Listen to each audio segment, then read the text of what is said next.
A teacher says, I used to stop my lecture during the Zohar Azan and asked my students of the 10th grade to recite the Azan after the speaker. I told them that the prayers sought between Azan and Iqama were accepted. Every time I used to notice one student who used to benefit a lot from this time. She used to pray much more than her fellows and with much more sincerity.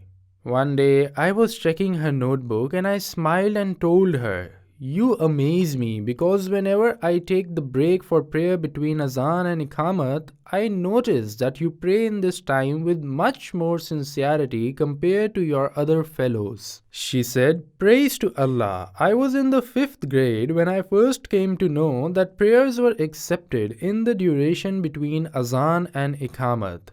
Since then, I have been keenly praying in that duration. There is one prayer that I recite specially." I asked her which prayer was it. The student said in her innocent way, "My mother did not give birth to any child after me. I am now 13 years old and I have no sister. I get jealous when my friends talk about their love for their sisters. I wish I had a sister. So I always pray to Allah to give me a sister, but my mother says I should ask Allah for a brother as my mother already had a daughter. I ask Allah every time to give us a girl for me and a boy for my mother and also another boy for my brother so he may not feel lonely." I said Ameen. I returned the notebook to her. Time passed and the girl reached final year of the college. One day I was passing by when the same girl met me and said to me, "Oh teacher, I want to give you a good news that my mother gave birth to triplets yesterday. One of them was a girl and 2 were twin boys." I said in amazement, "Praise be to Allah. I learned a lesson from one of my students which I will never forget. The lesson was that the eagerness in prayers and consistency and expectations of good from Allah. So pray to Allah and be optimistic about its acceptance. Pray to Allah in those times when He accepts the prayer, because Allah is close to His people." وَإِذَا سَأَلَكَ عِبَادِي عَنِّي فَإِنِّي قَرِيبٌ أُجِيبُ دَعْوَةَ الدَّاعِ إِذَا دَعَانِ فَلْيَسْتَجِيبُوا لِي وَلْيُؤْمِنُوا بِي لَعَلَّهُمْ يَرْشُدُونَ. Once, a man went to a grocery shop and asked the seller, "How much is it for 1 dozen of bananas?" The seller said, 8 pounds. Then the man asked, "How much is it for 1 kilogram of apple?"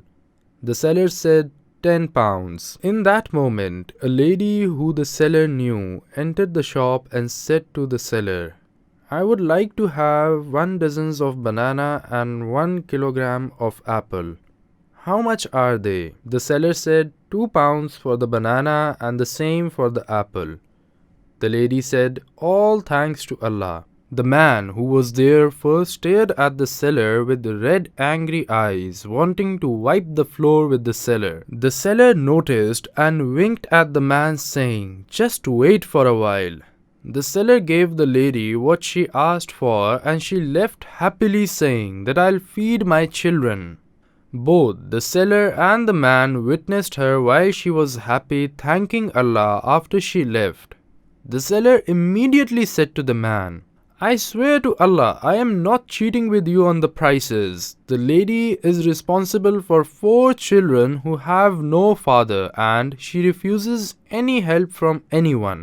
Every time I try to help her, she refuses. So I thought of a way to help her and lowering the prices was the only way to help her. I didn't want her to feel like she needs anyone's help or just feel bad. I love this business with Allah. She comes here once a week and every time she's here on the same day, I receive a massive number of profits out of nowhere." The man teared up and kissed the seller's forehead for what he had been doing for this lady. مثل الذين ينفقون أموالهم في سبيل الله كمثل حبة أنبتت 7 سنابل في كل سنبلة 100 حبة والله يضاعف لمن يشاء والله واسع عليم. الذين ينفقون أموالهم في سبيل الله ثم لا يتبعون ما أنفقوا منا ولا أذى لهم أجرهم عند ربهم ولا خوف عليهم ولا هم يحزنون.